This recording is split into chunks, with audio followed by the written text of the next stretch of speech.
Hi hello నమస్తే, welcome to my YouTube channel మా ఆశీర్వాద.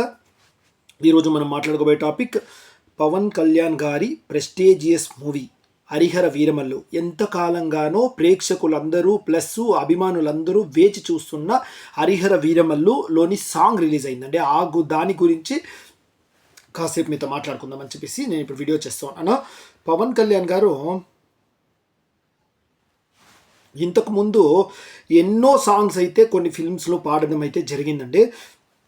అప్పుడు ఖుషీలో దగ్గర నుంచి, తమ్ముడు దగ్గర నుంచి, తర్వాత అప్పుడంతా బిట్ సాంగ్స్ పాడుతూ వచ్చి, తర్వాత అజ్ఞాతవాసిలో ఫుల్ సాంగ్ పాడడం జరిగింది. తర్వాత మొన్న వచ్చిన మూవీస్లో కూడా కొన్ని దీంట్లో బిట్ సాంగ్స్ అయితే చాలా పాడడం అయితే జరిగింది.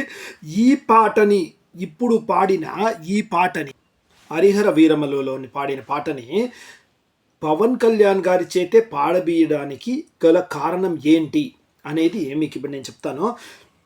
ముఖ్యంగా పాటలోని హైప్ అయితే చాలా తక్కువ ఉందండి. ఆ రాగం కానీ ఆ మ్యూజిక్ కానీ సింపుల్గా ఉందంతే. ఈ పాట ఫస్ట్ టైం రిలీజ్ చేస్తున్నారు. ఎన్ని సాంగ్స్ ఉన్నాయి ఇంకా పక్కా ఐడియా లేదు. కాబట్టి ఈ సాంగ్కి మంచి క్రేజ్ రావాలి అంటే, అది కూడా వితౌట్ మ్యూజిక్లో ఉండే పాట, మంచి ఒక క్రేజ్ రావాలా, అందరూ కూడా విని బాగలేదు అని ఒకరు కూడా చెప్పుకుని ఉండాలా అనేసి అంటే ఎవరు పాడితే కరెక్ట్ అంటే ముఖ్యంగా పవన్ కళ్యాణ్ గారు అండి. ఎందుకంటే రాగం అలా ఉంది కాబట్టి స్లో రాగము, కానీ మీనింగ్ మాత్రం ఎక్స్ట్రాడినరీ మీనింగ్ ఉందండి.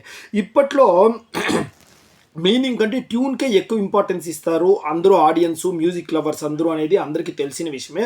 వాళ్ళ లిరిక్స్ కంటే ముఖ్యంగా ఆ ట్యూన్ ఎలా వెళ్తుంది, మ్యూజిక్ ఎలా వెళ్తుంది, బీట్స్ ఎలా వెళ్తుంది అనే దానికే చాలా క్రేజ్ అనేది ఉంది. అలాంటి పాటలే అందరూ లైక్ చేయడం అయితే జరుగుతుంది. కాబట్టి ఈ పాటని ఎలాగైనా మనం హిట్ చేయాలి అని చెప్పేసి సింపుల్ మ్యూజిక్లో వచ్చిండే పాటని పవన్ కళ్యాణ్ గారికి ఇవ్వడం అయితే జరిగిందనేది ఒక న్యూస్ అండి.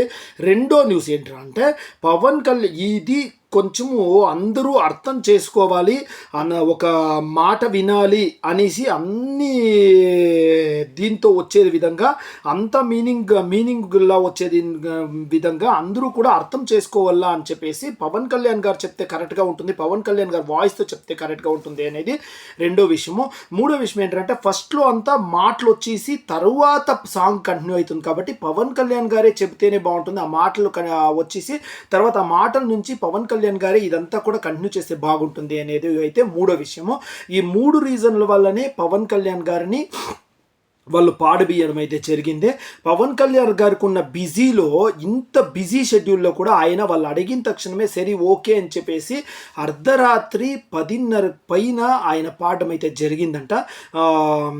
ఎంతటి డెడికేషన్ ఉన్న వ్యక్తి కళ్యాణ్ గారు అంటే, ఈ మూవీ కోసం ఆయన పడుతున్న బాధ అంతా ఇంత కాదండి. ఎప్పుడు చూసినా ఆల్మోస్ట్ నైట్ టైమ్స్ ఈ మూవీ కోసం పవన్ కళ్యాణ్ గారు వర్క్ చేయడం జరిగింది. డిప్యూటీ సీఎం అయినటువంటి పవన్ కళ్యాణ్ గారు ఇంకా వచ్చే సాంగ్స్లో కూడా పవన్ కళ్యాణ్ గారు ఏమైనా పాడతారా లేదా అనేది ఒక సందేహంలో ఉంది. కాకపోతే నాకు తెలిసినంత వరకు ఈ ఒక్క సాంగ్లో మాత్రమే పవన్ కళ్యాణ్ గారు పాడొచ్చు. మిగతాదంతా పవన్ కళ్యాణ్ గారి షెడ్యూల్స్ అంతా డబ్బింగు ఆ విధంగానే ఉండొచ్చును.